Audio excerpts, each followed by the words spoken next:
Good morning. Welcome to the Americas Counter Cartel Conference, hosted by the Secretary of War, the Honorable Pete Hegseth, and the Commander of the United States Southern Command, General Francis Donovan. We thank you for traveling to be here with us for this historic convening. The Americas Counter Cartel Conference is a testament to our partnership and this administration's unwavering commitment to secure the U.S. homeland and our hemisphere. At this time, I'd like to introduce the Commander of the United States Southern Command, General Francis Donovan.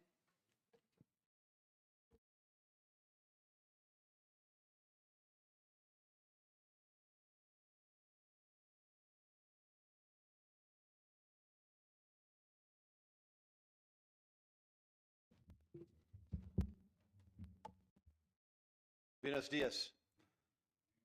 Welcome to Doral, the United States Southern Command, for the Americas Counter Cartel Conference. It was a pleasure to meet many of you last night at the reception, and even better to see many of the friends and teammates we met last month at the CHODS conference in Washington, D.C. Secretary Hegseth, sir, thank you for hosting this vital gathering and your enduring leadership. Each day, you're ensuring the security, stability, and prosperity of the United States and the entire hemisphere. I'd also like to welcome and thank the Deputy Chief of Staff for Policy and Assistant to the President of Homeland Security, Mr. Stephen Miller. The Undersecretary of War for Policy, the Honorable Eldridge Colby, who'll be joining us virtually today. The Chief of the National Guard Bureau, General Stephen Nordhaus. Spock, thank you very much for being here. The Assistant Secretary of War for Cyber Policy, the Honorable Catherine Sutton. The Acting Assistant Secretary of War for Homeland Defense and the Americas Security Affairs, and my now best friend, Mr. Joseph Umar. The Principal Deputy Assistant Secretary of War for Homeland Defense, the Americas Security Affairs, Mr. Mark Divelson, and the Senior Advisor to the Secretary of War, Mr. Eric Garrissey, Mr. Patrick Weaver, and Mr. Philip Hegseth. And welcome, most importantly, to all of our partner nations' ministers, ambassadors, and leaders joining us today. Thank you all for being here. Today we stand together at a very critical moment. Narco traffickers, drug cartels engage in campaigns of terror, violence, and corruption to enrich themselves and expand their insidious influence. They are poisoning and killing all of our nation's citizens. These sophisticated networks flood our streets with fentanyl, cocaine, and other drugs that kill at a higher rate than any conventional war. This is the single gravest threat to security in our region and across our hemisphere. To counter this threat, the United States is guided by the strategic vision of peace through security, set forth in both the United States National Security Strategy and the National Defense Strategy. These documents give our military a clear mandate in the Western Hemisphere to defend the U.S. homeland and increase burden sharing with our allies and partners to do so. We are your premier partner to work with, by, with, and through your nations to achieve shared objectives. But when necessary, we will not hesitate to act. Operation Southern Spear and Absolute Resolve are proof of this commitment.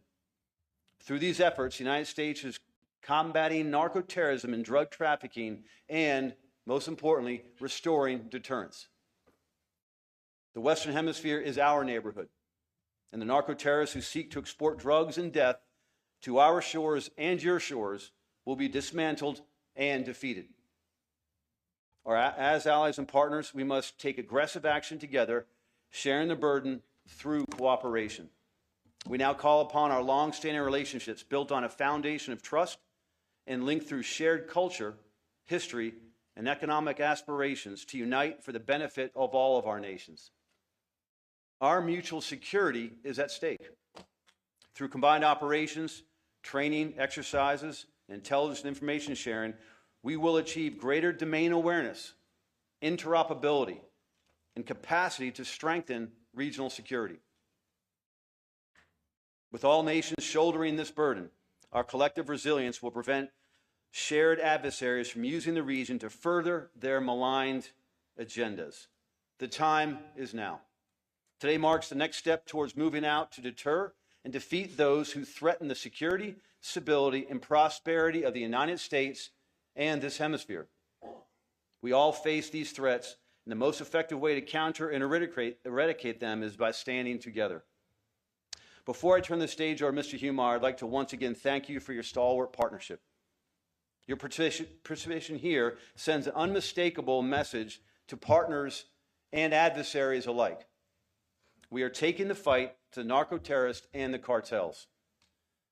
Not only are we redoubling our commitment to defend the sovereignty and security of our nations, we are doing it together to realize our common vision of a safer, stronger, and more prosperous Western Hemisphere.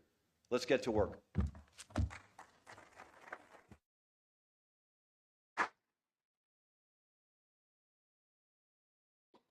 Thank you, General Donovan. Ladies and gentlemen, performing the duties of Assistant Secretary of War for Homeland Defense and America's Security Affairs, Joseph Humar.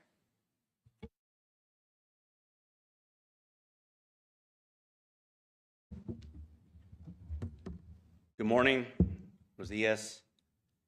And I'd be remiss if I didn't begin by thanking my new best friend, General Donovan, for your excellent remarks and frankly, for your excellent teamwork here at Southcom. Your team has truly been amazing at putting all this together in just a matter of a few weeks. So thank you, General. I'd also like to begin by acknowledging a special team of senior advisors and defense officials who, if not for their efforts, and not just today, but over the last several months, we frankly just wouldn't be here today. So a special thank you to Principal Deputy Assistant Secretary Divelson, Acting Deputy Assistant Secretary Strasbaugh, Mr. Eric Garrissey, Senior Advisor Mateo Haydar, and a special sincere and heartfelt thank you to Senior Advisors Philip Hegseth and Patrick Weaver. If it wasn't for you, frankly, this would not have happened. To all our interagency friends and foreign partners, this is truly a historic moment for the United States, for the Western Hemisphere, and for the world. In the room today, we have senior leadership from the Department of State, Department of Homeland Security, National Security Council, Homeland Security Council, Office of National Drug Control Policy, Office of the Vice President, and of course, the White House. I'm honored to be here with you today as Secretary Hegseth, Acting Assistant Secretary of War for Homeland Defense in the Americas. Welcome everyone to the first America's Counter-Cartel Conference in history. Every morning before I enter the Pentagon, I say a prayer in my car to our Heavenly Father, and I do this because I'm blessed. I'm blessed to be able to work in a once-in-a-lifetime administration, to work for a once-in-a-generation leader, President Donald J. Trump. And frankly, if it wasn't for President Trump, none of us, including our foreign partners, would be here today. President Trump, Secretary Hegseth, Mr. Stephen Miller, our leadership today understands an empirical truth that all the leadership of the United States missed for decades, if not centuries. They missed the fact that the Americas is an extension of U.S. Homeland Defense, that hemispheric defense is a part of U.S. Homeland Defense. And this statement of fact is now reflected in U.S. policy through the 2025 National Security Strategy and the 2026 National Defense Strategy that correctly places the Americas as a regional priority. Just think about where we were a little over 1 year ago today. And those of you that know me know that I've been working and studying on regional issues for more than 20 years. So I can confidently say that in 2024, prior to President Trump, I had never seen the Americas in worse shape. Prior to President Trump, there was record-breaking illegal mass migration that was collapsing our border and many of your borders as well. There was record-breaking deaths of Americans from deadly drugs that was transiting through your countries and stealing your sovereignty. The explosion of transnational organized crime in every single country throughout the Americas was destroying our shared region. If you think about it, before President Trump, we were breaking all the records for all the wrong things. And it was even worse because there was a growing false narrative throughout the region that was taking hold that said you cannot win a war against major cartels and gangs because they are too powerful. In some cases, and even in some countries, frankly, they were giving up and adopted a posture of, if you can't beat them, join them. That's not tolerable anymore. Not for the United States, not for your countries, and not for our neighborhood. If you look to your right and you look to your left, you will find partners that are willing to fight with you. And if we collectively fight together, there is no gang, there's no terrorist, there's no cartel that is more powerful than us. We are here today because each of you has committed to doing your part. And that commitment cannot just be lip service. This must come with a new approach and a new normal to dismantle and destroy our shared threats of cartels and narcoterrorism. There'll be a lot of discussions today on a myriad of topics, but I really want to quickly emphasize two that are central to this effort: border security and deterrence. If you do not control your borders, you do not have a country. Border security and territorial integrity, as President Trump has shown, is possible. Since 1948, since the Peace of Westphalia, sovereignty has been the bedrock of human flourishing. You do not have a democracy if you do not have your sovereignty, and you cannot have sovereignty without borders. Open borders make transnational organized crime fundamentally transnational. And you do not combat transnational crime with transnational institutions. You fight it with borders and national sovereignty. If we remove the transnational from transnational organized crime, it becomes a local problem, becomes a solvable problem. The second point is on deterrence. Interdiction, while necessary, is not deterrence. Dialogue, while useful, is not deterrence. Failing to control your prisons, your borders, or your waters is not deterrence. Going on offense is deterrence. Operation Southern Spear shows that the deterrence is taking lethal and bold actions, and our goal is for every partner in this room today to start leading deterrence-focused offensive operations against your cartels. And finally, to wrap up, I want to make a point about geography, because geography in this hemisphere is indispensable to security. I mean, the secret sauce of Latin America and the Caribbean to be a regional priority for the United States, it's not the size of your trade, it's not your populations or your military, it's because we are always going to be connected because of our shared geography. The United States understood this going back to 1815, when two leaders in a relatively young Department of War pushed back against their own establishment at that time, not to look north or to look east, but rather to look south. The Department of War back then fought and won the Battle of New Orleans in 1815 that connected the United States to what is now the Gulf of America. And that moment, 210 years ago, connected my country to yours. And just a few years after that, these same two leaders led the Department of War to fight another war on our southern border, the Seminole Wars. This time to protect our borders against Indian tribes that trespassed our land, raided our towns, and killed Americans. We ultimately won these battles and transferred the great state of Florida in 1821. And then a mere 2 years later, one of these leaders declared something called the Monroe Doctrine. The legacy of then Secretary of War James Monroe, who later became President James Monroe, and Major General Andrew Jackson, who also later became president, defines the challenge that we have before us today. They say history doesn't repeat itself, but it tends to rhyme. And our interest over the shared geography is the same today as it was 200 years ago. Today, the Department of War once again has historic leadership under Secretary Pete Hegseth, committed to working with all of you to secure the Western Hemisphere once and for all. Thank you. God bless you.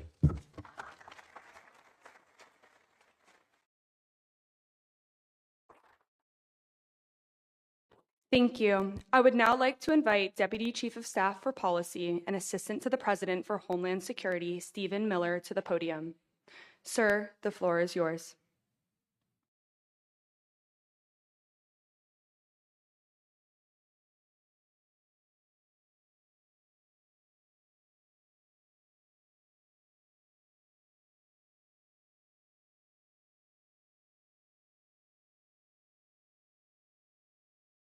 General Nordhaus.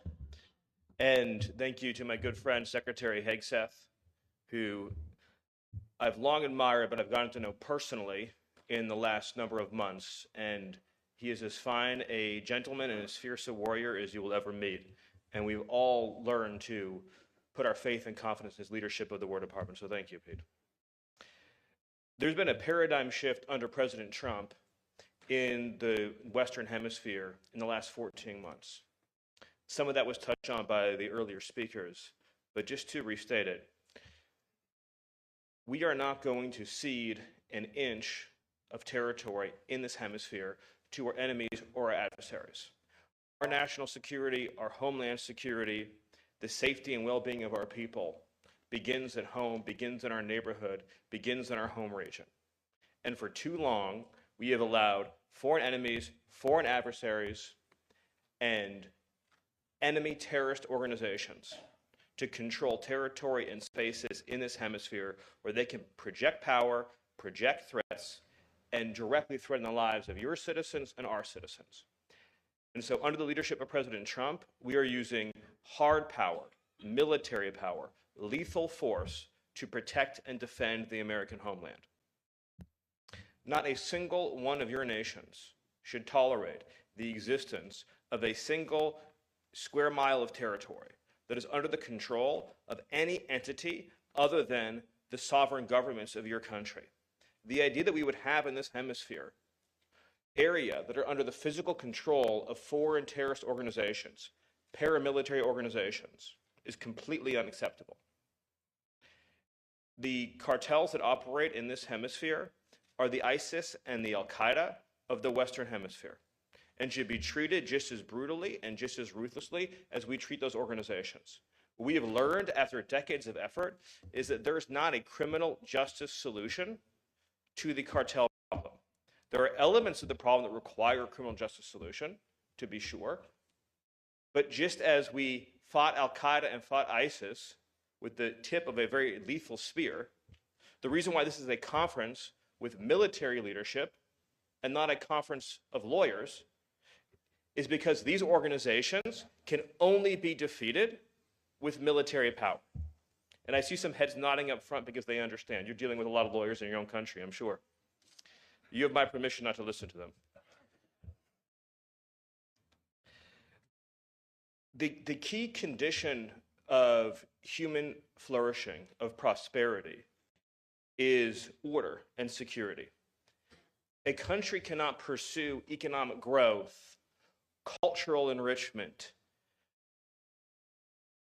art, architecture, education, science, if it doesn't have fundamental security first. And for too long, we've been caught in a vicious cycle in this hemisphere where countries from Mexico down to the tip of South America do not provide their citizens with basic physical security. So those citizens, in search of economic opportunity, illegally immigrate to the United States. They pay the smugglers, they pay the cartels, who then grow richer, who then go more powerful.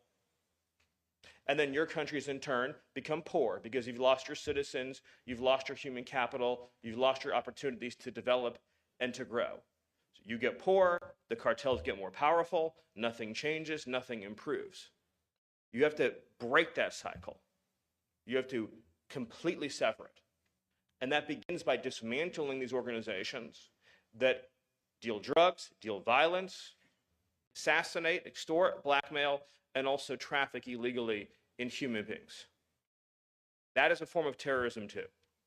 Illegal immigration facilitated by criminal networks is a form of terrorism.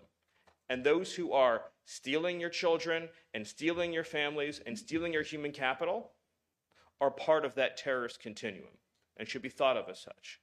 It is not a victimless crime when people are paying human smuggling organizations, because that money then fuels assassinations, it fuels violence, it fuels instability, and committed by criminal networks is a form of terrorism. And those who are stealing your children and stealing your families and stealing your human capital are part of that terrorist continuum and should be thought of as such. It is not a victimless crime when people are paying human smuggling organizations, because that money then fuels assassinations, it fuels violence, it fuels instability, and it continues this cycle. For decades, a lot of organizations were sent to your countries. These are known as NGOs. I think you know the term, non-governmental organizations. And they gave you very, very bad advice for a very, very long time. And basically they told you, in short, that you needed to be softer and gentler and nicer to the criminals, and that you had to demilitarize your approach and extend more rights and more opportunities to the people who are sabotaging and destroying your society. I would make the point to you, as others have pointed out before, including the president of El Salvador, that the West only achieved the place that it did in human history because it spent previous centuries eradicating the criminal elements within its territories. So the West that we came to know, that had the great music and architecture and science and the most powerful economy, it has spent centuries previous to that establishing order first, so that by the time you get, to say 18th century England, 19th century England, there have been centuries in previous history in which ruthless means were used to get rid of the people who were raping and murdering and defying established systems of order and justice. And then when people could live freely and peaceably, and children and families and women could be safe, then it became possible to pursue all of these higher elements of life. So when people who are coming to countries like yours that have had struggles and difficulties and pains and challenges, and they're telling you anything other than first and foremost, secure your countries and your territory, they're giving you not only terrible advice, but advice if someone had come to Europe centuries ago and they had followed that advice, Europe would have never became the Europe that it eventually became. And the reason why many Western countries are struggling today is they've forgotten the eternal truth and wisdoms they once followed. And that's why here under President Trump in America, we are returning to those fundamental truths. We're returning to those fundamental principles. So I'll just close by saying that you will have in President Trump, in the White House, in the Department of War, the Department of State, and the whole of our government, unwavering support, unwavering commitment, and fidelity in achieving this mission, which is very simply to eradicate the criminal cartels and terrorist organizations, to deprive them of control of weapons, spaces, institutions, and territory. And the human rights that we are going to protect are not of the savages that torture and rape and murder. The human rights that we are going to protect are of the peaceable citizens who have an absolute human right to live in physical safety and security every day of their lives. And in that mission, I promise you, we will be your closest partner. Thank you.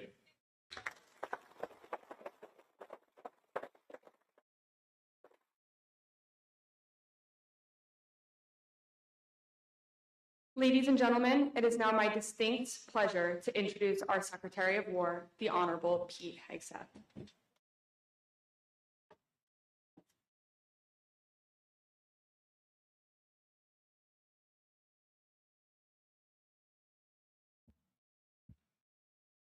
Well, good morning, everybody. Well, General Donovan and I are pleased to welcome all of you to Southern Command this morning. I'm honored to be the first Secretary of War to lead a hemispheric defense conference like this in more than 30 years. This conference is about you. This conference is about us. This conference is not called the America's Counter-Cartel Conference. It's the America's Counter-Cartel Conference. This is about what we together can do. It's been more than 200 years since our nation struggled for independence from foreign rule. The War of 1812 was about the United States defending its independence and protecting its territory. A 47-year-old Carolinian who was a major general in the Army, as was mentioned, Andrew Jackson, defeated a British army almost double the size. Addressing his troops after victory at the Battle of New Orleans, Jackson declared, "Natives of different states acting together for the first time have reaped the fruits of an honorable union." His success galvanized a young country. In 1816, our country elected a Revolutionary War hero as president. James Monroe fought in the Continental Army, leading a charge against German mercenaries fighting for the British. The enemy fired a musket ball at him. It severed his artery and he almost died. But the young captain rallied and grew to be governor of Virginia, Secretary of War, and one of our greatest presidents. In 1823, President Monroe said that the United States owed the success of that young country to the candor and amicable relations with other powers to affirm our national policy. President Monroe declared, "We should consider any attempt on malign countries to extend their system to any portion of this hemisphere as dangerous to our peace and safety." It was the Monroe Doctrine of 1823. And today, some 200 years later, we still marvel at the wisdom of President Monroe's declaration. We, like you, want borders and sovereign territories that are secure. We want unfettered access to key terrain and trade so that our nations can industrialize. And we want to prevent external powers from threatening our peace and independence in our shared neighborhood. This is the essence of the Monroe Doctrine. No external power will interfere in this hemisphere. Ours should be a region of strong, sovereign nations. It's the same principle that animates President Trump's defense approach today. President Trump and his Department of War are ushering in a new era of homeland and hemispheric defense, rooted in the unique heritage of our nation and your nations. Under President Trump, we restored the Department of War. You see, the Department of War was established by General George Washington and served our nation from its founding through our hard-fought victory in World War II. Many of your countries also once had ministries of war. Under President Trump, our nation has a newfound resolve that our founders would recognize, as Stephen alluded to and spoke to. They would recognize it, and they would appreciate it. We are at long last putting America, Americans, and the Americas first, ensuring peace through strength and restoring common sense. At our department, we're doing it by restoring the warrior ethos, rebuilding our military to historic levels, and reestablishing deterrence in this hemisphere and around the world. For too long, leaders in Washington and their foreign policy functionaries abandoned the simple wisdom of the Monroe Doctrine. They were consumed with the United States only going abroad. They ignored the warnings of President John Quincy Adams, who said that if our nation went overseas only in search of monsters to destroy, that we would cease to be the ruler of our own spirit and our own backyard. Under previous leaders, we grew obsessed with every other theater and every other border in the world except our own. These elites reduced our power and presence in this hemisphere, opting for a benign neglect that was anything but benign. In your countries, many leaders accepted the status quo to coexist with narco-terrorism, or for a law enforcement alone approach that failed to deter and dismantle threats. Same happened in our country for the previous administration. And the result of this collective neglect was fatal. More than 1 million Americans were killed by fentanyl, cocaine, and other drugs. Numbers greater than any casualties we've sustained in war. Millions of illegal aliens invaded our borders and destabilized nations across the hemisphere. Under Joe Biden's administration, the human smuggling industry exploded by more than 2,000%, from a $500 million so-called industry in 2018 to $13 billion by 2022. Cartels of terrorists across our hemisphere, enabled by adversaries, created and profited from chaos. What creates chaos? No leadership creates chaos. In our nation, narco-terrorist groups like Tren de Aragua prospered. They raped, they poisoned, they murdered innocent Americans. They terrorized our cities, our towns, and our neighborhoods like they do yours. Across this region, these gangsters control and terrorize large swaths of your territories, kill thousands of your people, and promote chaos that makes normal life sometimes almost impossible. Crime spiked massively. Our hemisphere has 1/8 of the population, and yet 1/3 of the violent crime. There's a reason for that. America's retreat from protecting its citizens and the complacency of many neighbors in this hemisphere was a great betrayal. That's what it was. A great betrayal against our people and our nations. While President Trump recognizes the wisdom of the Monroe Doctrine. And the days of us betraying and endangering our own citizens are finished. President Trump has reestablished the Monroe Doctrine, the Trump corollary of the Monroe Doctrine, or if you'd like, for short, you can just call it the Donroe Doctrine. Under President Trump, securing America's interest in the Western Hemisphere and keeping our homeland safe are our top national security priorities. The President's historic national defense strategy ensures that the Department of War will prioritize resources around the threats and objectives that are core to homeland defense and the people and prosperity of the American people. And to start, the Department of War is once again defending our borders as a priority of our national defense. With our law enforcement partners, we are defending our borders and making our streets safe again. Crossings at our southern border, the U.S.-Mexico border, have dropped to the lowest number in history. Murders nationwide have plummeted by more than 20%. We now have operational control of our southern border. 0 people are crossing our southern border. We will not rest until we have complete operational control of every inch of all of our borders. So it starts with us. We're addressing it, but we're not stopping there. Under President Trump, for the first time in history, the Department of War is on the offense against narco-terrorists as well. I should back up a step, though. In order to get 100% operational control of our border, we didn't just look at Border Patrol and say, that's your job. It's a law enforcement function.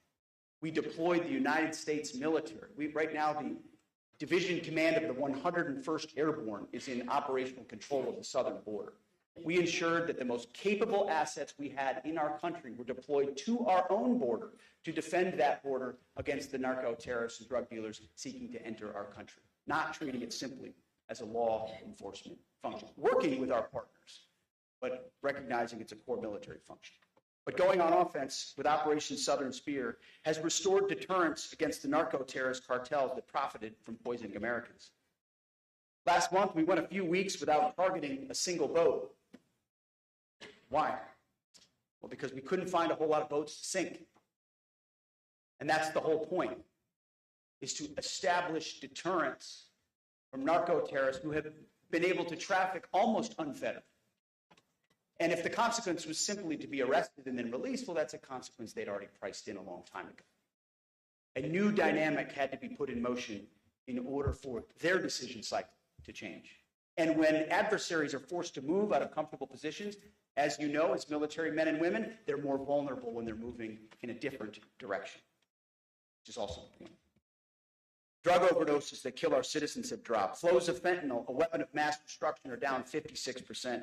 We will continue to destroy these threats.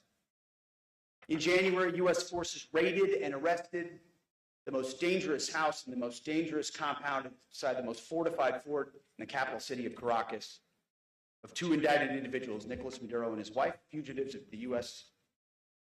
law. Operation Absolute Resolve showed the bravery of America's best, our warfighters. Nobody can do what the United States of America can do. It's not even close. President Trump has shown what is possible when you reject the status quo delusion that threats to our homeland and our hemisphere are somehow secondary. America is prepared to take on these threats and go on the offense alone if necessary. However, it is our preference, and it is the goal of this conference, that in the interest of this neighborhood, we all do it together with you, with our neighbors and with our allies who are eager and willing and capable. To do this, to work together, we must first acknowledge what was lost and then understand what needs to be restored. All the nations represented in this room are offsprings of Western civilization. Our nations are and always will be united by our heritage, our history, and geography in this new world. We share the same interests. And because of this, we face an essential test: whether our nations will be and remain Western nations with distinct characteristics, Christian nations under God. Proud of our shared heritage, with strong borders and prosperous people, ruled not by violence and chaos, but by law order, and common sense. Or whether we are permanently torn apart by something else, led astray by competing forces, radical narco-communism and anarcho-tyranny, which threaten our people, borders, and sovereign lands in the name of a false sovereignty or a false peace.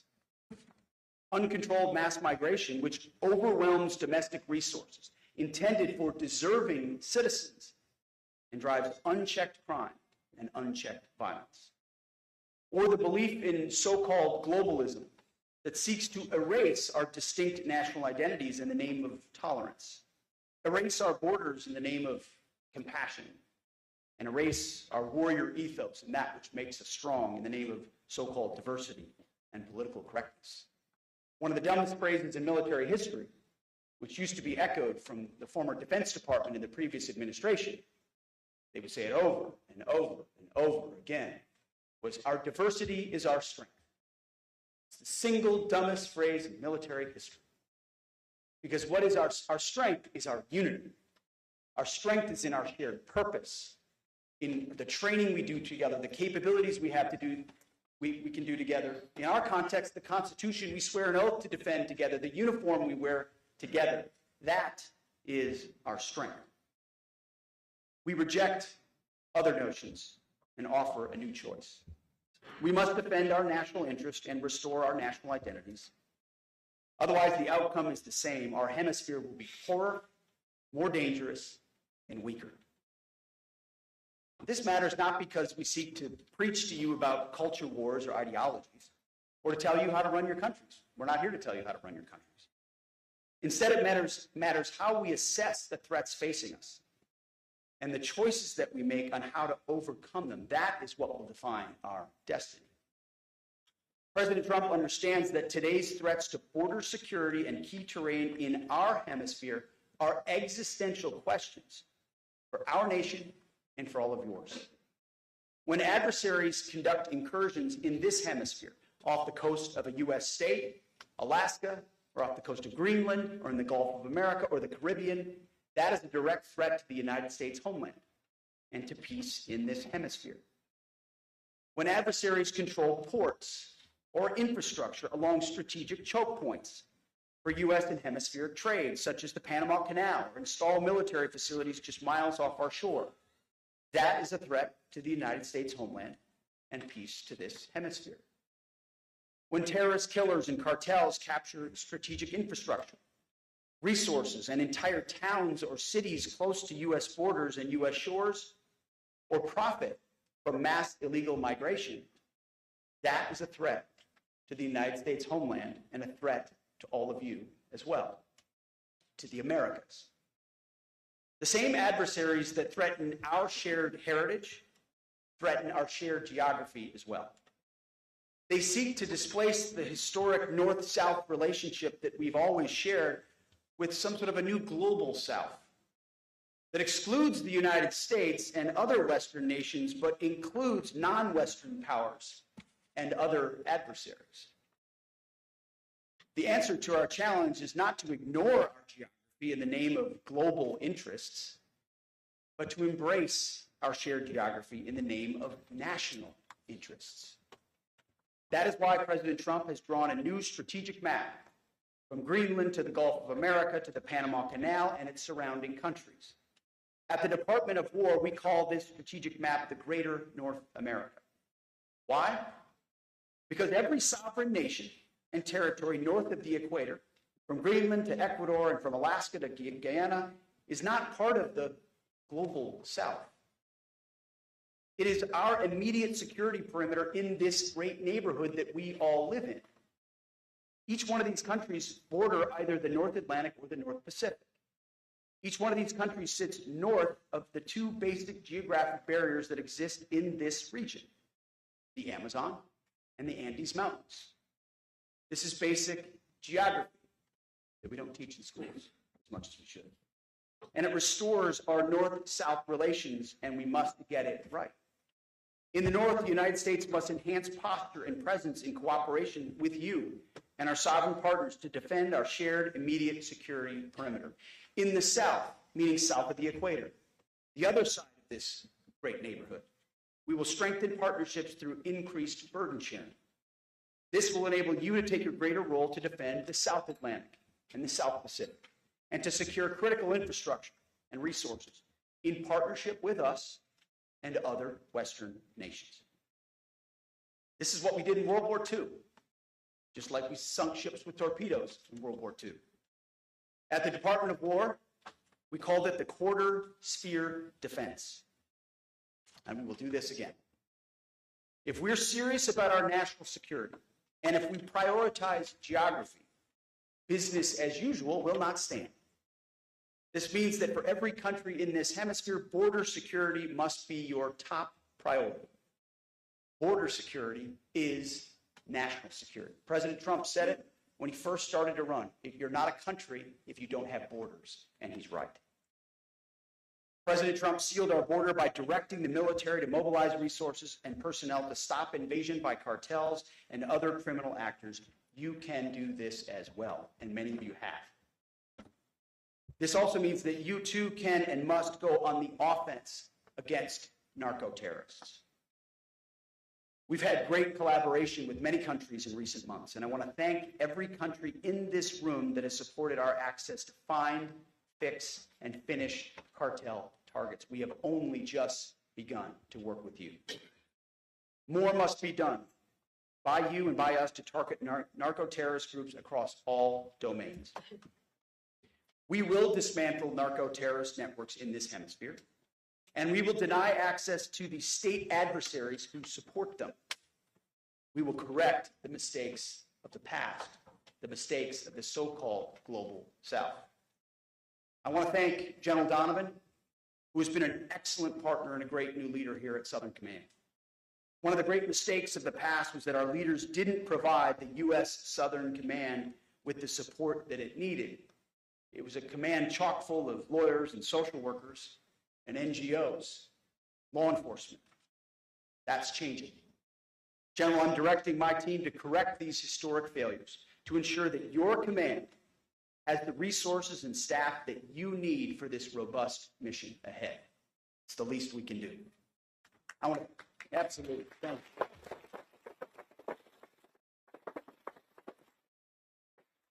It's about time. But it's not just us at the Department of War, and it's not just Southern Command. This is across the Trump administration. This is across the Department of War as well. Stephen Miller, thank you for your support, your leadership, your clarity, understanding why this matters to each American citizen, and why the War Department is central to ensuring that it happens. It doesn't happen without President Trump, and it doesn't happen without your clarity and your leadership. I want to thank General Nordhaus as well for your support at every level. There's so many to thank. I see Corey Lewandowski here from the Department of Homeland Security. It doesn't happen without the Department of Homeland Security. Of course, Joseph Humeyer, the other part of the new bromance between him and General Donovan. Eric Garrissey, who from day one in my office, he was my first sergeant in Iraq, he's one of my senior advisors. Day one, he worked at Southcom for a long time, said, we need to be focused on the cartel threat. And he built a team to help put us in that direction, a lot of which manifests to this day. Patrick Weaver, Phil Hegseth, who I happen to know, and Ricky Berea, my chief, for doing a great job putting this together. Tony Salisbury, thank you. So many folks that every single day in Washington, I hope you know, are working hard to run as fast as you are, to stand alongside you in this mission. This is not a conference with flags so we can pat ourselves on the back. I can tell you that if I sold that to President Trump as the objective, he'd kick me out of his office. This is an operational conference to bring our countries more closely together to achieve a shared objective and do so aggressively. This is not a one-way street. Every partner in this region has to do more and invest more in your security as well. We, like you, want a hemisphere of sovereign, secure, and prosperous nations. We, like you, want what another great American president, Teddy Roosevelt, called the permanent peace on this hemisphere, and it will require action from all of us. You know, our schools used to teach American school children about our blessed history. Every child in grade school grew up knowing the remarkable story of this country. They knew that President James Monroe was once an orphan, that at a mere 16 years old, he had to look after his siblings. I've got an almost 16-year-old. He couldn't look after anything. It's remarkable. Well, that orphan grew to be not just one of the greatest presidents, but one of our greatest Americans. After his presidency, when his wife died and he became frail and ill with heart failure, but he still spoke about what he called our shared cause of liberty. Still talked about the toils and the perils of our war for independence. James Monroe, our 7th president, died on July 4th, 4th of July, Independence Day, 1831. 50 years after 1776. What I like to say is, here at the Department of War, we're in the 1775 business, which is when Americans took up arms before they even declared independence. All of you are also in the 1775 business. Without the force of arms, without our militaries, we cannot keep our country safe. That's my responsibility, and it is yours. With Donald Trump in the Oval Office and with all of you here, we can still realize that long ago dream of James Monroe in our time. We will make the Americas great again. Thank you, and God bless you.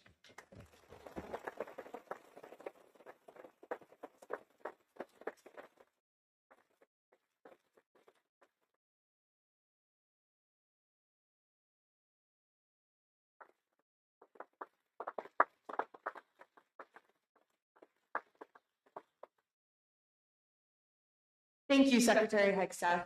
We now invite each of our partners to provide short remarks. Please deliver your remarks seated at your chair instead of coming up to the podium. Prime Minister Phillips of Guyana, you have the floor.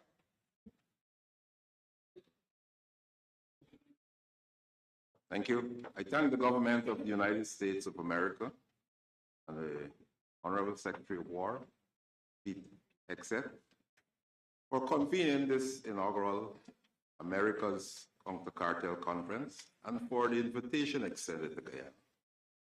Guyana and the United States share a strong and expanded strategic partnership built on mutual trust and robust defense and security cooperation through capacity building, joint exercises, and policy rule of law, weaken institutions, and threaten the safety and economic well-being of our citizens. For countries like Guyana, located along important maritime and regional transit corridors, addressing narco-trafficking and narco-terrorism requires strong cooperation among our nations. These threats demand coordinated intelligence sharing, enhanced operational cooperation, and strengthened defense capabilities across the hemisphere, and to continue to respect the sovereignty and territorial integrity of every state. As our region continues to grow economically and strategically, it is also essential that we work together to protect critical infrastructure, strengthen national institutions, and enhance our resilience to evolving security threats. Through deeper cooperation and partnership, we can ensure that our hemisphere remains safe, secure, and a true zone of peace. Guyana welcomes the adoption of the Joint Security Declaration of this conference and looks forward to joining the coalition to combat narco-terrorism. The government of Guyana remains committed to being a reliable and active partner in advancing the security and stability of the Western Hemisphere.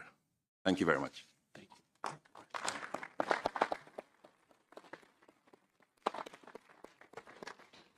Thank you, Mr. Prime Minister. Lieutenant General Presti of Argentina, you have the floor.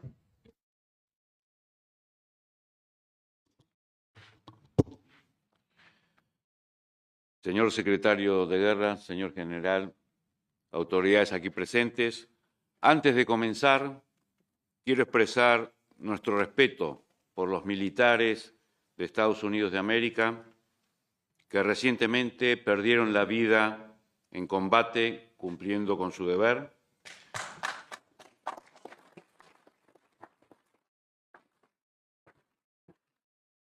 Sirvieron a su país con honor. Argentina honra su sacrificio y acompaña a sus familias. Igualmente también con el accidente que ha tenido la Fuerza Aérea de Bolivia, un país hermano, nuestras condolencias. Vengo en nombre del presidente de la Nación Argentina, nuestro comandante en jefe de las Fuerzas Armadas, nuestro líder, Javier Milei, para reafirmar el compromiso de la República Argentina con la seguridad y la estabilidad de nuestro hemisferio. Los estados del continente enfrentamos amenazas de naturaleza similar, aunque en distinta intensidad, que afectan a nuestros ciudadanos, a nuestros bienes, a nuestros recursos estratégicos y a nuestras infraestructuras críticas. Frente a estos desafíos, la defensa constituye una función indispensable y central del Estado. La Argentina ocupa un lugar clave en el extremo sur de nuestro continente. Somos un eje natural de proyección hacia el Atlántico Sur y hacia la Antártida, y un actor con incidencia directa en las cadenas de suministros globales a partir de nuestros recursos estratégicos y nuestra capacidad productiva. Esta posición nos sitúa como un nodo relevante dentro de la arquitectura de seguridad regional y seguridad global, con la responsabilidad de contribuir a la estabilidad del sistema americano. El eje central de nuestra política de defensa es el desarrollo del capital humano y la incorporación inteligente de innovación tecnológica. Esa integración nos permite construir fuerzas armadas modernas, ágiles y preparadas para aportar estabilidad, previsibilidad y cooperación internacional efectiva en el ámbito regional. Muchas gracias.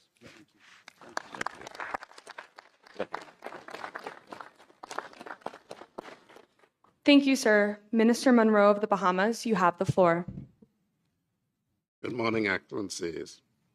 On behalf of the government and people of the Commonwealth of the Bahamas, I extend warm appreciation to Secretary Hegseth and the government of the United States for convening this conference and for the seriousness of purpose which it signals to criminal networks across this hemisphere. Let me be direct. This gathering is a declaration that we will no longer permit cartel networks, narcotics traffickers, and organized criminal enterprises to exploit the gaps between and within our jurisdictions. And the Bahamas stands fully committed to that declaration. Allow me to use this occasion to reiterate that the military cooperation between the Bahamas and the United States must be based on the shared commitment to peace, sovereignty, and security, consistent with our existing bilateral agreements and with full respect for sovereignty and laws of each country and with due regard to the international legal norms. The Bahamas intends to work closely with the United States Department of War in expanding joint military cooperation, recognizing the shared responsibility for regional security and stability. The Bahamas welcomes closer collaboration on military-to-military efforts regarding border security, counter-narcotics, interoperability, and intelligence sharing. The disparity between the scale of our security responsibility and our resource capacity is significant, and it is not sustainable. Our vast maritime domain requires continuous aerial and maritime patrols. Our surveillance infrastructure requires sustained capital investment, and our security personnel require advanced training in counter-narcotics, counter-trafficking, and cyber defense. The concept of peace through strength carries enduring resonances, and if we are candid, enduring misapplications. For a small state like the Bahamas, it is not about arsenal size. It is about integrity of our institutions, the credibility of our courts, and the depths of our partnerships. Hence, peace through strength, as we understand it, is not unilateral. It is collective. It rests on the recognition that hemispheric security is indivisible, that what weakens Nassau ultimately weakens Miami, that instability in Port-au-Prince reaches Nassau long before it reaches Washington, and that small states on the front line of transnational crime deserve genuine partners, not conditional patrons.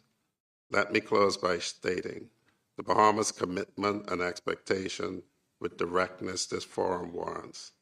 The Bahamas will continue to operate as a frontline maritime security partner, disrupting narcotics trafficking routes, denying criminal networks the use of our waters and airspace, and contributing meaningfully to the security architecture of this hemisphere.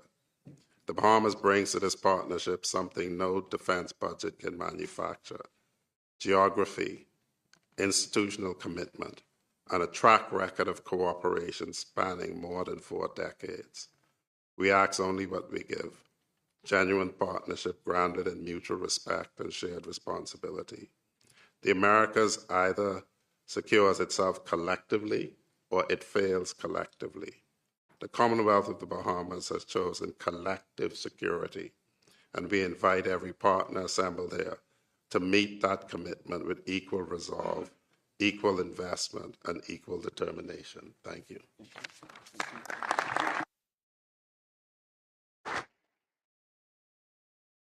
Thank you, Minister Monroe. Minister Marin of Belize, you have the floor. Good morning.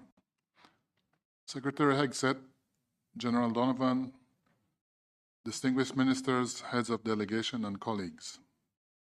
On behalf of the government and people of Belize, I extend sincere appreciation to the United States for convening this timely and important conference here in Miami. I thank the leadership of the Department of War for bringing us together around a shared purpose: strengthening our collective response to cartel activity and the transnational crime across the Western Hemisphere. For Belize, this is not abstract. As a small but strategically located nation bridging Central America and the Caribbean, we sit along key maritime and overland routes exploited by criminal networks. These networks traffic narcotics, weapons, and human beings. They undermine governance, distort economies, fuel corruption, and erode the safety and confidence of our citizens. Cartels and transnational criminal organizations do not respect our borders. They adapt quickly, leveraging technology, exploiting institutional gaps, and moving seamlessly across jurisdictions. Our response, therefore, must be equally adaptive, coordinated, and resolute. Belize remains firmly committed to a comprehensive security strategy that combines strong border protection, maritime domain awareness, intelligence-led operations, and close interagency collaboration. We are investing in the professionalization of our defense and security forces, strengthening our legal frameworks, and enhancing cooperation with regional and international partners. But no nation, in particular Belize, can confront this threat alone. The Western Hemisphere is interconnected by trade, travel, and shared democratic values. When criminal networks destabilize one country, the effects ripple across us all. That is why partnerships, regional and multilateral, are not optional, they are essential. We must deepen intelligence sharing, improve joint operational capabilities, strengthen financial tracking to disrupt illicit flows, and invest in community resilience to prevent recruitment by criminal organizations. We must ensure that our efforts uphold the rule of law, for it is precisely this principle that criminal enterprises seek to weaken. Colleagues, Belize stands ready to work shoulder to shoulder with our partners to safeguard our region. Together, through unity of purpose and action, we can deny transnational criminal organizations the space they seek to operate and build a more and secure, prosperous hemisphere for all our peoples. Thank you.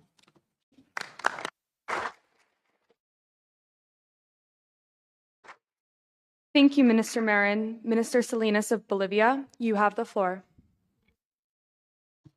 Thank you. Señor Secretario de Guerra, señor Comandante del Comando Sur General Donovan. Buenos días a las autoridades presentes y delegados y colegas de distintos países.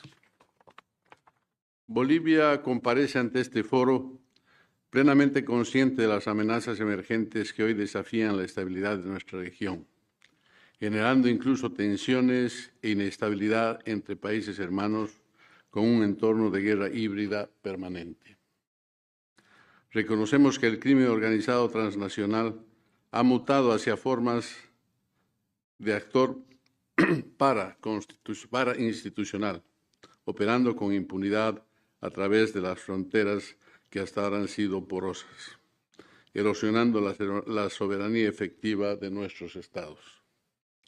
Ante esta realidad, Bolivia propone la consolidación de una seguridad cooperativa e integral. Buscamos establecer mecanismos de confianza mutua y coordinación de acciones combinadas con nuestros vecinos y con los Estados Unidos, alineándonos con el paradigma de que la seguridad de un Estado es interdependiente con la de sus vecinos y sus aliados. Nuestra posición geográfica estratégica, como una síntesis donde se integran los Andes y la Amazonía, nos sitúa en una encrucijada crítica. Podemos permitir que el crimen organizado transnacional nos utilice como un hub para hacer la distribución de insumos y sustancias ilegales, o podemos transformarlos en un hub soberano que distribuye información y seguridad para todo el hemisferio. Para alcanzar este objetivo, mi país está trabajando con inversión propia en el desarrollo de un sistema de vigilancia integral que integra datos satelitales, drones y radares militares. Esta es nuestra primera estrategia para permear, sellar las fronteras que el crimen ha explotado y fundamentalmente para controlar las zonas grises que se han constituido en nuestro territorio tras de 20 años de indolencia y desinstitucionalización.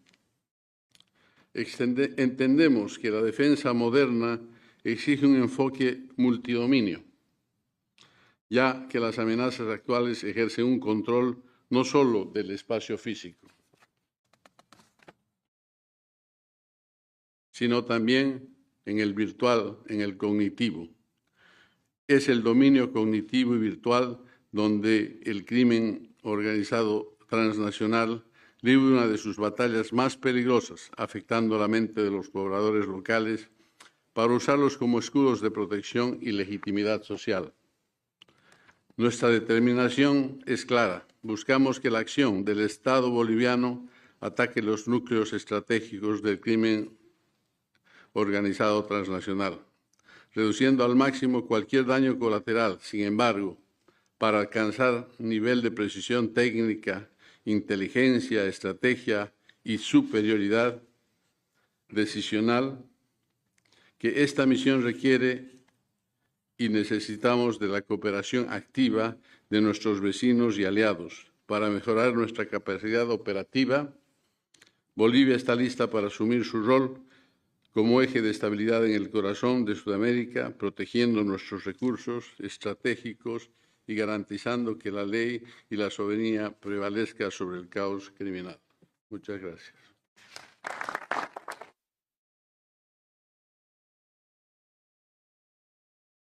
Thank you, Minister Salinas. Mr. Barros of Chile, you have the floor. Thanks. Good morning. Thanks, Secretary Hexet and General Donovan, and thanks to all of them who had created the initiative of this great meeting. It's great to see the government of the United States of America leading the war against cartels, illegal immigration, and many social diseases our countries are suffering today. Let me respectfully say, welcome back. It's very good for us to see we have the state back again. And this conference and this meeting, and we are getting together, we are joining because there's a great threat in Cárteles and other criminals. Why? Because they hurt our societies. They create poverty, they create pain, they create weakness in our countries. They act against the law. That's a great issue. That's why we go against them. It's against the law approved democratically in our nations, in accordance with our sovereignty and the power and the decision of the people. And our governments are forced to defend the law, the rule of law. It's because the law of civilized nations, we will join and work together to end the pandemic of the cartels and all the criminal actions are associated to them. The great difference between them and us is that this alliance is against criminals, and we will fight them. And the decision is to strengthen our work together, as you mentioned, and we will do it in accordance with the rule of law. And we will be tough, we will fight, we will be in a war, because the law is with us, but we will, rather than distract the cartels, is impose the rule of law to come back again to our territories. Thanks very much.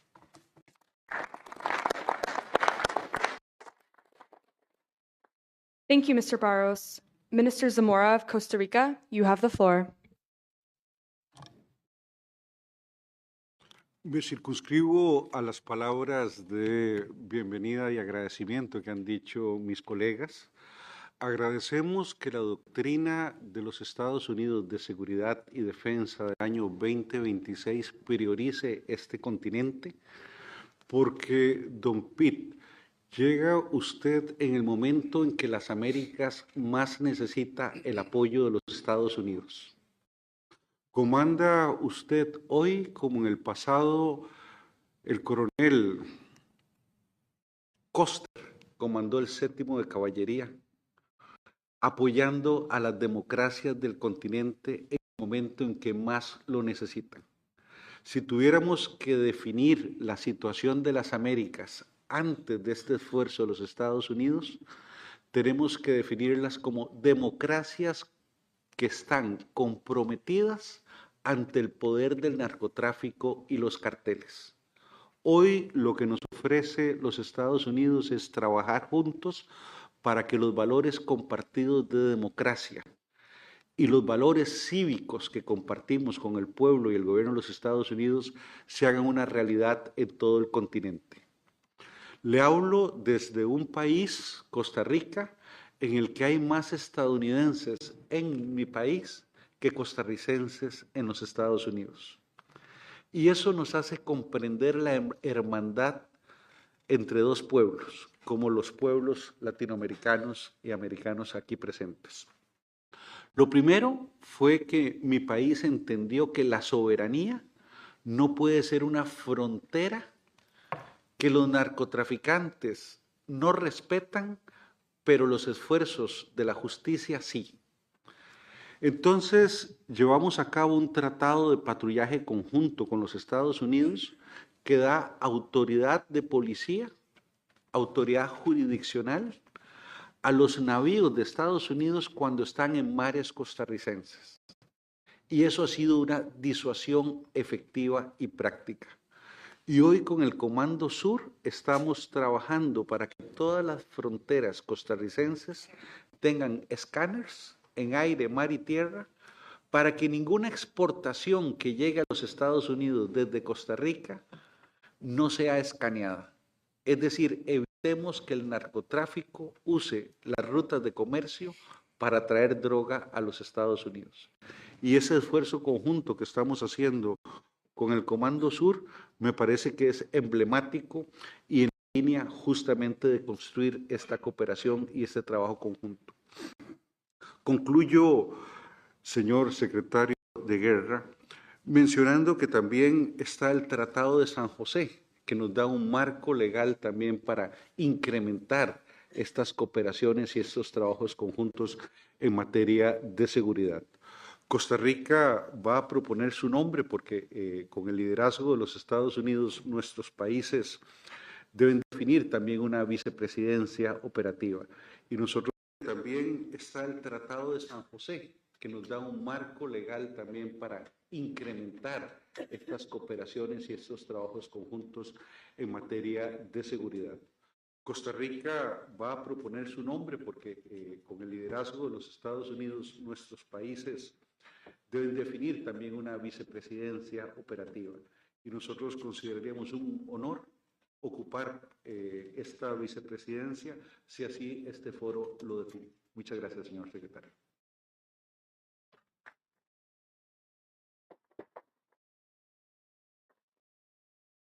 Thank you, Minister Zamora. General Onofre of the Dominican Republic, you have the floor.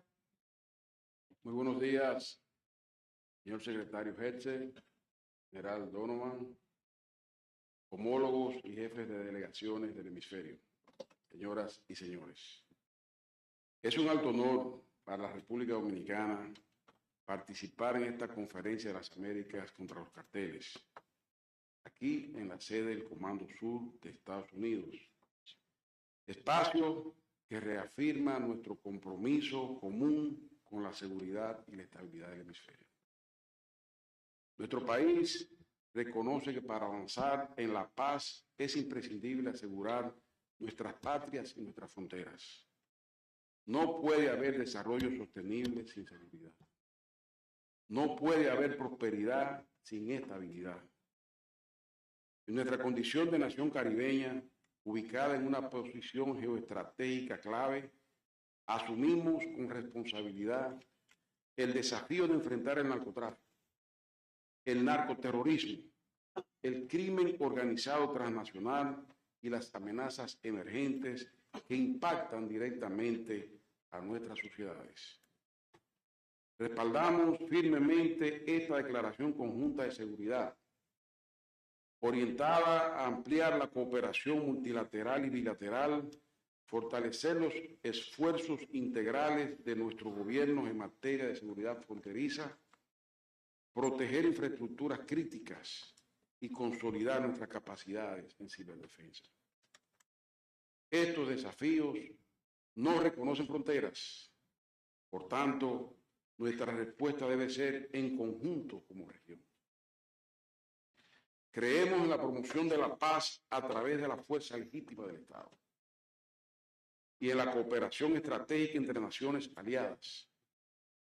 Unirnos en una coalición hemisférica contra el narcoterrorismo y otras amenazas compartidas no es solo una opción, es una necesidad histórica. La República Dominicana reafirma su firme compromiso con la estabilidad, la democracia y el desarrollo de la región.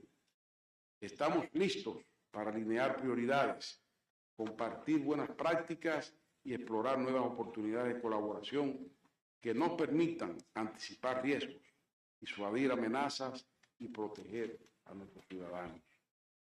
Juntos, con voluntad política y acción coordinada, fortaleceremos la seguridad del hemisferio occidental y construiremos un futuro más próspero y más seguro para nuestras naciones. Muchas gracias.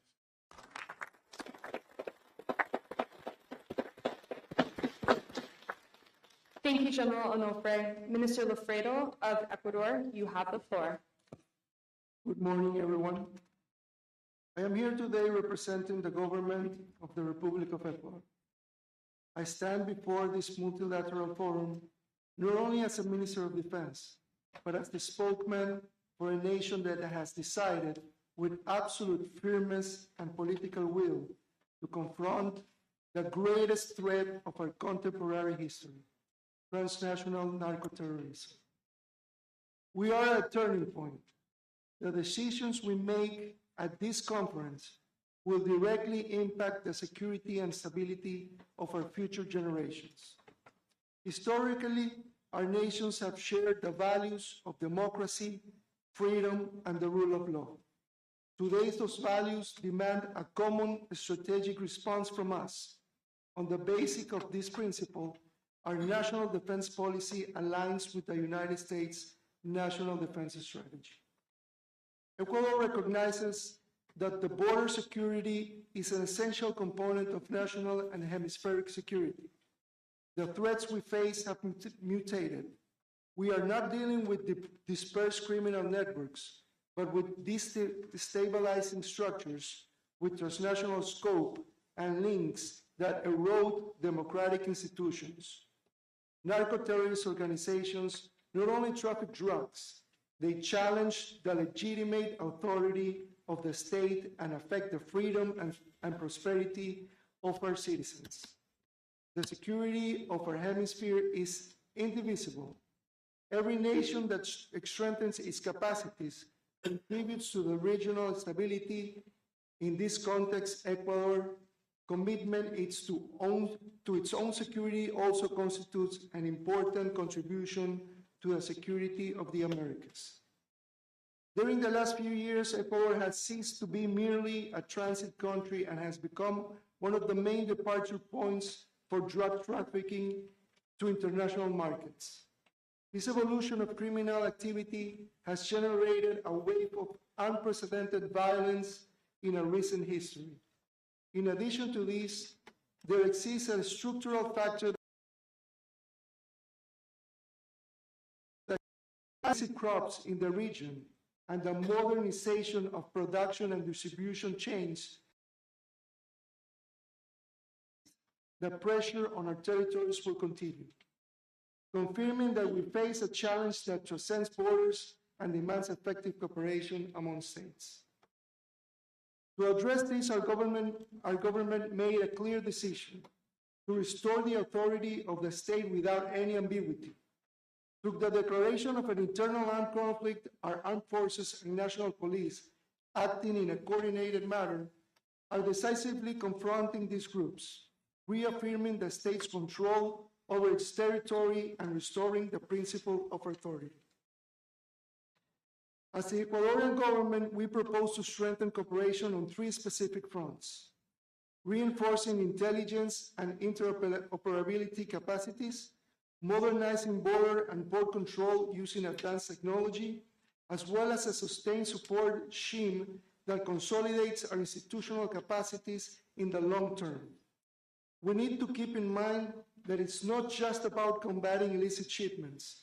It's about protecting our societies, our economies, and our future. Ecuador is willing to do its part. We hope to consolidate together with you, with all of you sitting at this table, a coordinated effort that ensures organized crime has no place in the Western Hemisphere. The effectiveness of that effort will depend on our ability to consolidate it by assuming real co-responsibility and sustaining it over time with the firmness and determination that this threat demands. Thank you.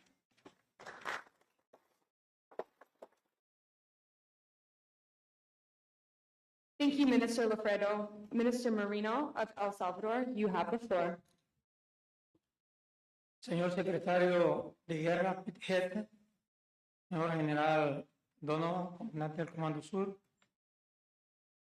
miembros del staff de los Estados Unidos,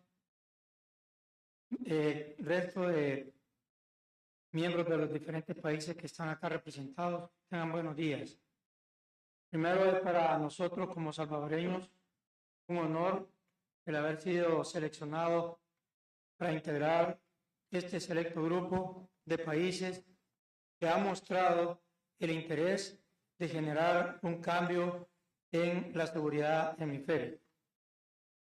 Quiero traer a este punto uno de los pensamientos en los cuales nuestro presidente Nayib Bukele se ha basado para hacer la transformación que está realizando en El Salvador. Y es que él dice que quien perdona al lobo sacrifica a las ovejas.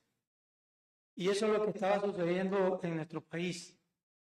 Las ONGs, estas organizaciones de derechos humanos, siempre decían que había que proteger a los niños, a los delincuentes. Y obviamente dejaba en manos de la delincuencia a la población honrada. El señor presidente, en contra de muchas opiniones internacionales inclusive, tomó la decisión de hacer uso de la Fuerza Armada para combatir la amenaza mayor que teníamos en ese momento, que era las maras y pandillas. Y nos dio la orden de integrarnos a la Policía Nacional Civil para resolver ese problema. En un corto tiempo transformó nuestro presidente Bukele a El Salvador de ser la capital del homicidio, de ser el país más peligroso del mundo, a convertirse en el país más seguro del hemisferio occidental. Una de las líneas de operaciones del señor presidente Nayib Bukele desde un principio, cuando pusimos en discusión el plan control territorial, fue la lucha contra el narcotráfico. Y cuando otros países aún no comenzaban a hacer ese trabajo, nosotros los salvadoreños, con una marina pequeña, con capacidades no tan bondadosas como la de otros países, salíamos hasta 1000 millas a hacer sendas incautaciones de droga. Y creo que eso demuestra la voluntad de nuestro presidente y demuestra que la teoría llevada a la práctica da resultados.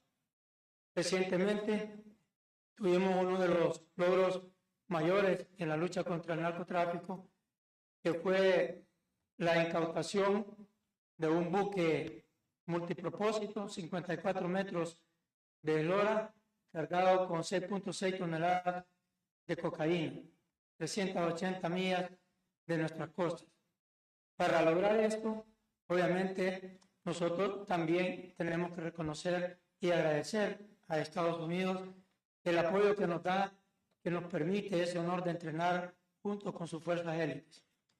En la visita que hizo nuestro presidente el año pasado a la Casa Blanca, que luego yo tuve la oportunidad de visitar el Pentágono, le hacíamos unas solicitudes a ustedes, secretario, y que le pedíamos que nos enviara otro equipo de fuerzas especiales de los SEALs para entrenar con nuestros tridentes. Y accedió a eso, tenemos entrenando con nosotros, y también les puedo decir que los resultados se están viendo reflejados en estas últimas incautaciones que hemos realizado. Como salvadoreños, queremos decirle a todos los acá presentes que la voluntad de los salvadoreños está para ayudar a todos los demás países que puedan necesitar tal vez de alguna orientación o de alguna transmisión de la experiencia que nosotros hemos tenido, porque en verdad transformar un país de ser el país más peligroso del mundo a el más seguro del hemisferio no ha sido tan fácil, pero también es el reflejo de otro de los conceptos que nuestro presidente mantiene, y dice que no puede haber delincuencia más fuerte que el poder del Estado, y que cuando la delincuencia se apodera de un Estado es porque sus funcionarios no son corruptos o no están con la voluntad de combatir. Así que con esto quiero reiterar el apoyo del gobierno de El Salvador en este esfuerzo. Estamos contentos de que hayan retomado la doctrina Monroe. Consideramos que la seguridad de cada uno de los países contribuye a la seguridad de todo nuestro continente y por lo tanto la seguridad de manera individual de cada país. Muchas gracias.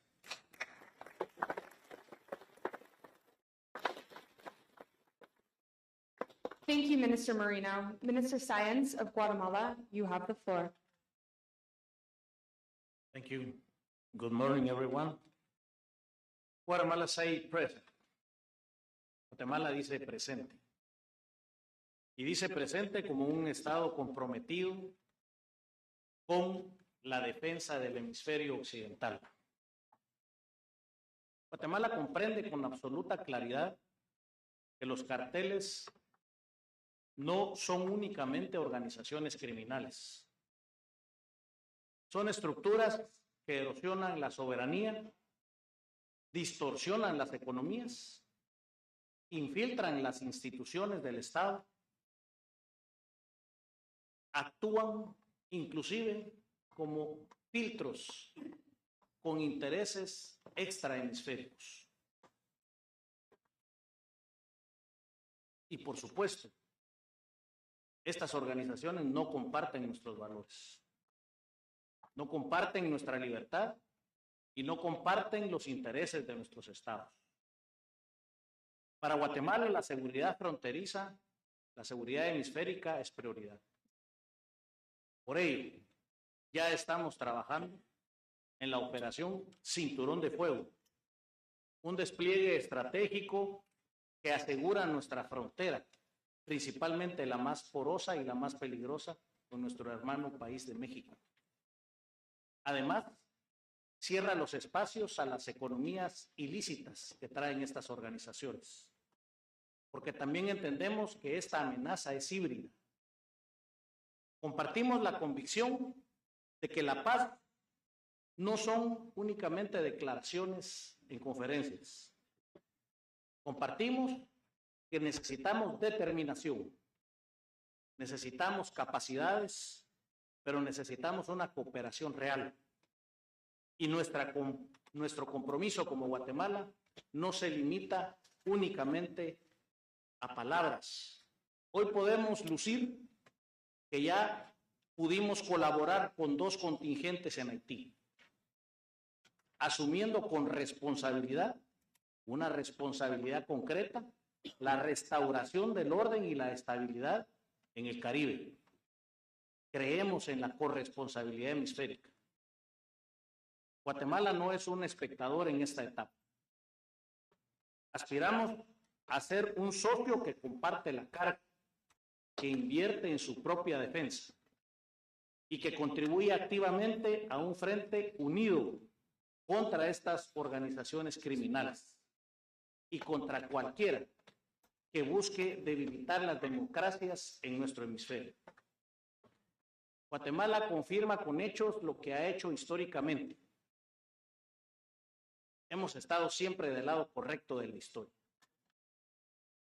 Y lo quiero lucir, quiero volver a decir, Guatemala ha estado del lado correcto de la historia. La paz no es una ausencia de conflicto. La paz es un resultado de la fuerza legítima del Estado, ejercida con responsabilidad, con legitimidad, pero con determinación. Guatemala cree completamente en la paz desde la fortaleza, en la disuasión creíble y en la cooperación estratégica.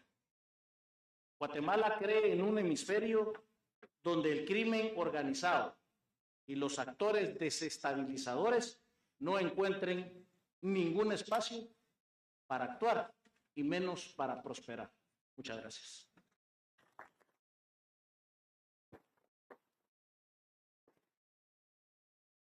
Thank you, Minister Sáenz. As a reminder to our partners, please try to limit your remarks to 2 to 3 minutes so we can stay on time. Thank you very much. Secretary Rodriguez of Honduras, you have the floor. Good morning. On behalf of the President Aspura, the State of Honduras, and the Armed Forces, we would like to express our sincere gratitude for the invitation to participate in this important conference. This forum reaffirms a reality we all recognize. The fight against cartels and transnational organized crime cannot be addressed in isolation. It is a hemispheric threat that requires joint response, permanent cooperation, and a shared strategic vision. Honduras occupies a key geographic position in the continent, which has been exploited by criminal organizations using our territory as a corridor for illicit activities. In light of this reality, the new government has made a firm commitment to strengthen its operations and actively contribute to regional security. Today, this morning, we're here to reaffirm our commitment to work alongside our allies, friends, and neighbors through regional cooperation, sharing strategic information, and coordinating efforts to actively confront criminal organizations that threaten democracy. Honduras will continue to fulfill its responsibility with determination and with the firm's political will to maintain peace and security on the Americas. Thank you so much. Muchas gracias.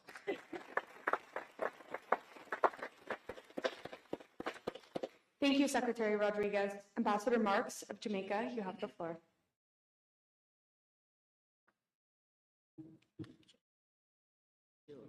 Honorable Peter Hegseth, General Francis Donovan, Sir Stephen Miller, colleagues, ladies and gentlemen, thank you for this opportunity to be here this morning.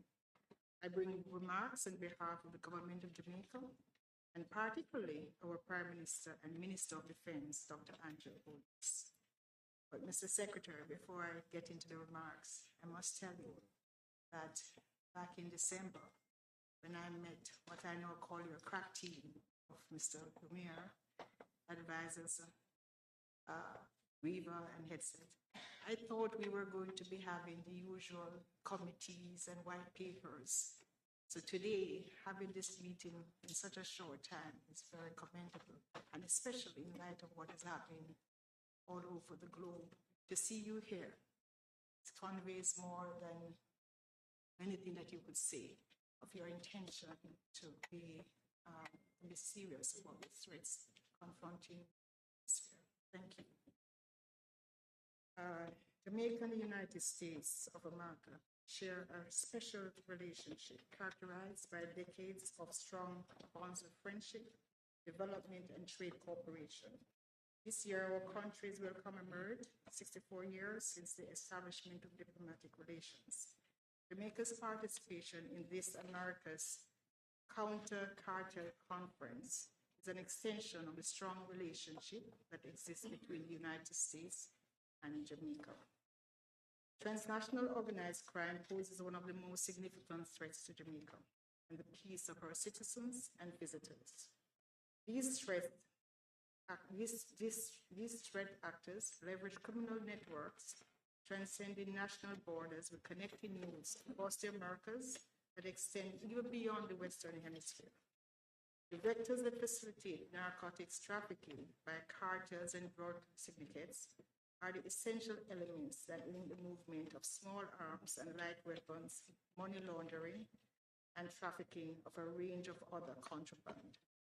Jamaica sees it as crucial to support a regional counter-narcotics thrust as a country's recognition of the dangers that transnational organized crime groups bring to domestic security, law enforcement, and peace.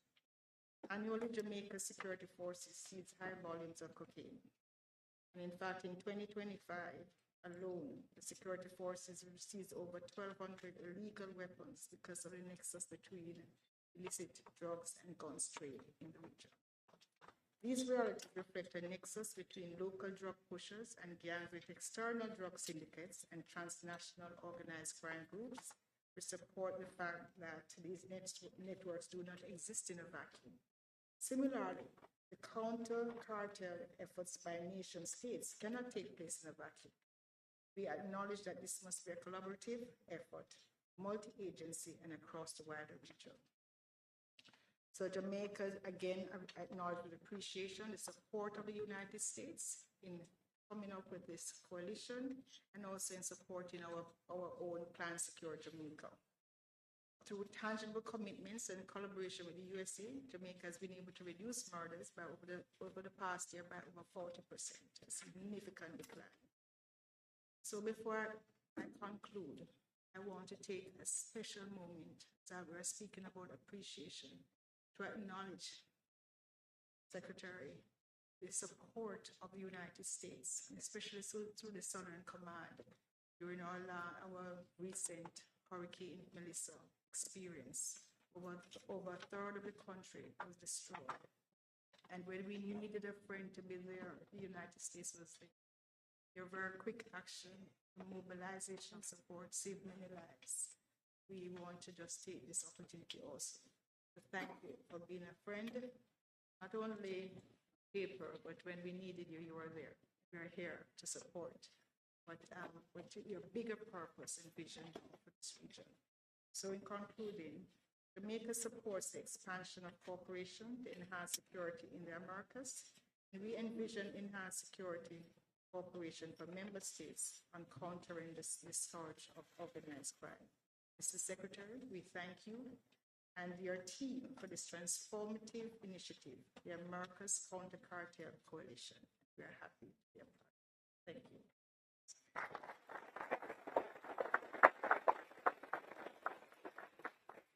Thank you, Ambassador Marks. Minister Abrego of Panama, you have the floor. Sí, muy buenos días, secretario Pete Hesek, general Frank Donovan, distinguidos colegas, autoridades y representantes de las Naciones Amigas. Es un honor dirigirme a ustedes en esta conferencia internacional, espacio que reafirma nuestra convicción de que los desafíos actuales trascienden fronteras y exigen respuestas coordinadas, estratégicas y sostenibles.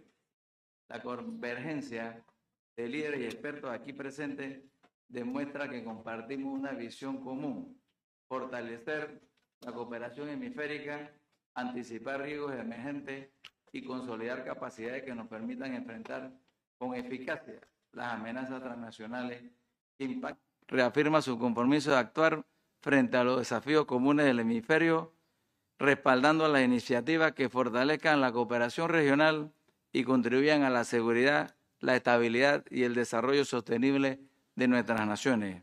Les invito a que este foro sea un espacio de diálogo franco, intercambio de buenas prácticas y construcción de soluciones concretas. Con mucho respeto y un espíritu de colaboración, deseo que tengamos una jornada productiva y orientada a los mejores resultados. Muchísimas gracias.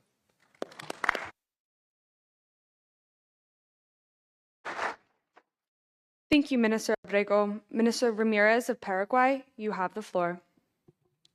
Good morning. First of all, I would like to thank Secretary of War Pete Hesek, the South Commander Frank Donovan, for convening and organizing this important meeting. Your team is quite interested in coordinating all those activities that we are developing here. Dear ministers, authorities, colleagues, really, Paraguay is here because we share principles and values. And the leadership of the United States on this issue is quite important because those values are freedom, democracy, human rights, rule of law, and in God we trust. Paraguay appears also before this conference with a clear conviction. The fight against cartels and transnational organized crime is not only a security priority, but also an essential condition for development, democratic stability, and the prosperity of our nation. Under the leadership of President Santiago Peña, Paraguay has adopted a comprehensive and strategic approach embodied in the 2023-2028 Strategic Security Plan, which strengthens the operation capacity of the state, modernize our institution, and promote effective interagency coordination through the National Defense Council. The results are tangible. We have carried out large-scale operations, such as Operation Escudo Guaraní, disrupting drug trafficking, logistic networks, seizing illicit drugs, weapons, and assets, and finally weakening the criminal organization. At the same time, we have strengthened territorial control, modernized our surveillance system, and reinforced the state's presence in vulnerable areas. Paraguay has also deepened its bilateral and regional cooperation, particularly with the United States. We approved yesterday in the Senate the SOFA agreement with the United States, and in the next week we have a law to start or restart our bilateral cooperation with the United States. But with our neighborhood is very important also our cooperation. and strategic partners recognizing that no nation can face alone threats that are transnational in nature. Coordination in intelligence sharing, joint operation, and institutional strategy has been key to achieving effective results. We also reaffirm that security and development are inseparable. Combating organized crime requires not only operational fairness, but also investment in strong institutions, economic opportunities, and social cohesion. Paraguay remains committed to an hemispheric response grounded in shared responsibility, mutual trust, and respect for sovereignty. Only through sustained strategy and collective action we will be able to protect our society, to ensure a safer future for the Americas. Thank you so much.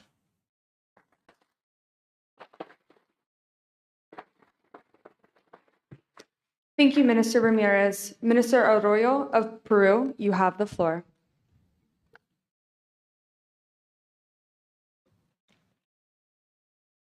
Señor Pete Hegseth, secretario de Guerra de los Estados Unidos de América.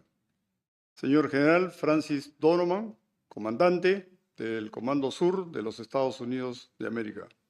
Señora y señores ministros de Defensa de los diferentes países de América. Señoras y señores miembros de diferentes delegaciones de los países de América.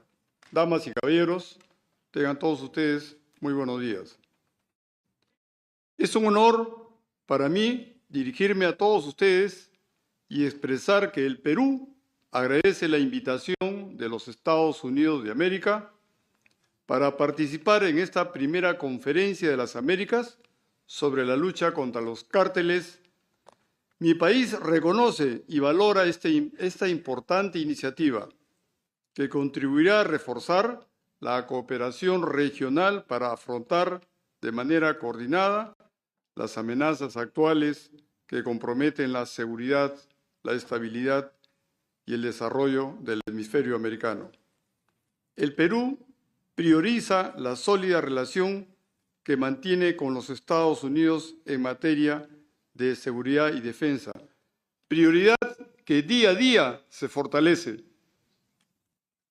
El Perú está firmemente comprometido con la lucha contra el crimen organizado transnacional, un fenómeno de naturaleza compleja y multidimensional, el narcotráfico, el narcoterrorismo, el tráfico ilícito de armas, la trata de personas, la minería ilegal y la ciberdelincuencia operan mediante estructuras que trascienden fronteras, utilizan tecnologías emergentes y buscan debilitar la institucionalidad democrática.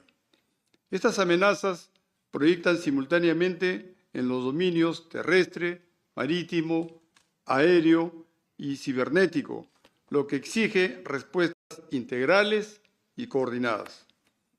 Para el Perú, la lucha contra el narcotráfico constituye una prioridad estratégica. Como uno de los principales productores mundiales de hoja de coca y cocaína, enfrentamos de manera directa el impacto de estas economías ilícitas sobre la seguridad pública, el medio ambiente y las poblaciones más vulnerables. Nuestra experiencia histórica ha demostrado además la estrecha vinculación entre el narcotráfico y el financiamiento del terrorismo.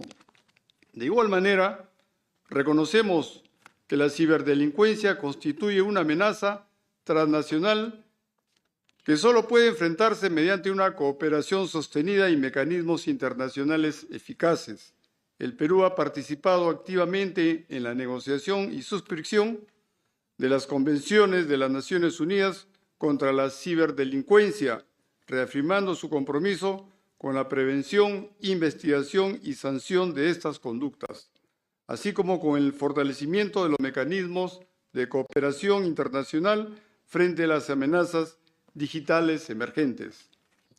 Frente a este entorno estratégico, la seguridad hemisférica exige mayores niveles de interoperabilidad, intercambio oportuno de información, modernización de capacidades y una cooperación basada en la confianza mutua y el respeto a la soberanía de los Estados. Para terminar, decirles que el Perú reafirma su compromiso con una acción coordinada y solidaria que permita preservar la estabilidad regional y garantizar un hemisferio más seguro y próspero para nuestras naciones. Muchas gracias.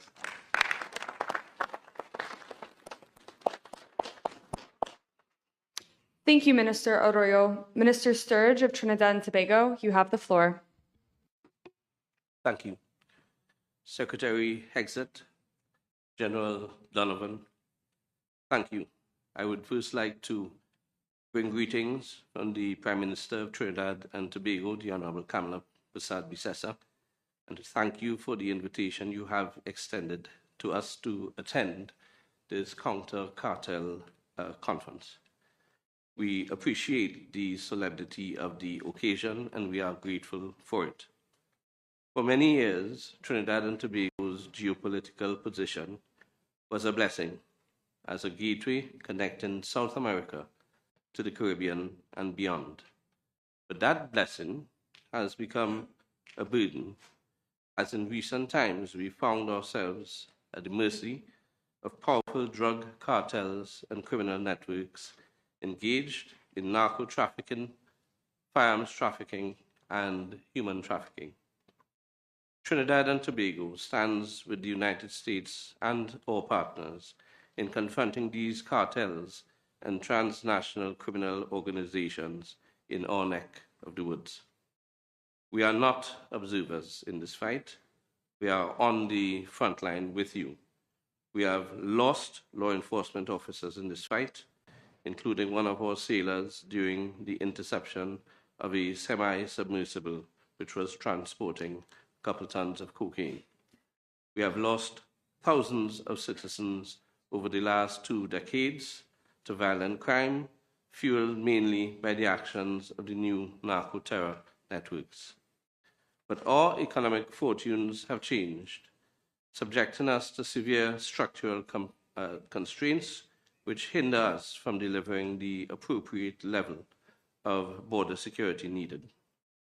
Because we once classified as high income earning, and because of our GDP, that classification turns out to now be strategically misleading and thus limits our ability to access critical security assistance, donations of equipment, and other resources. This at a time when our borders are critically exposed, leaving us at a critical disadvantage as we face off with sophisticated and well-financed narco-traffickers who move their goods northwards into your neighborhoods and onto your streets, into your homes, and bringing destruction to your youth. If we are to deliver effectively as the security anchor in the Southern Caribbean, we require assets that would equip us with the capability to disrupt the cartels in the transshipment corridors and to protect our shared economic interests in the energy sector. Every shipment intercepted in our waters is one that would never reach your streets. Again, permit me to underscore our commitment that we stand ready. Our personnel are highly trained and our doctrine aligns with yours. We require assets in the interim that would enhance our maritime domain awareness, as well as enable us to carry out targeted reinforcement that would serve both our interests and deliver immediate hemispheric benefits.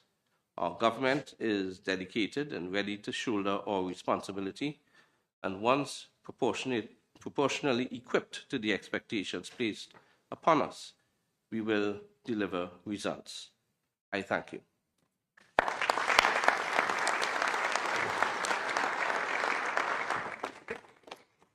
Thank you, Minister Sturge. At this time, Secretary Hegseth invites all heads of delegation to join him at the table for the signing of the Joint Security Declaration.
Everybody? All right.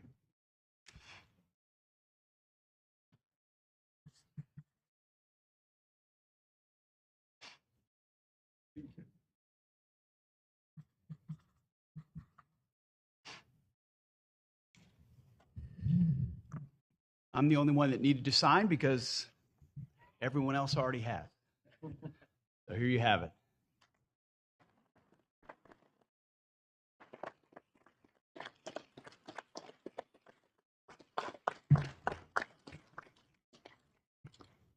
America's Counter-Cartel Conference Joint Security Declaration, affirming our relationships, respecting sovereignty, recognizing the strategic importance of this hemisphere, and declaring our intent to expand multilateral and bilateral cooperation to enhance security in the hemisphere, to cooperate on whole-of-government efforts on border security, countering narco-terrorism and trafficking, securing critical infrastructure, and other areas to be determined, advancing peace through strength, as was so eloquently said by so many speakers here. It means something to address future threats to our mutual interest and join together to combat narco-terrorism and other shared threats in the Western Hemisphere. Signed March 5th, the year of our Lord 2026, in English and Spanish. How about that? Thank you.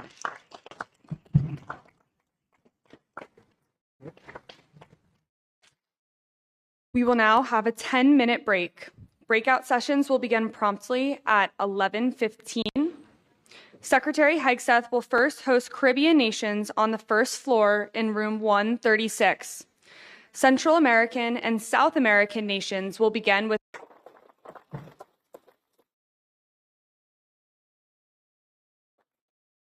We will now have a 10-minute break. Breakout sessions will begin promptly at 11:15. Secretary Hegseth will first host Caribbean nations on the first floor in room 136.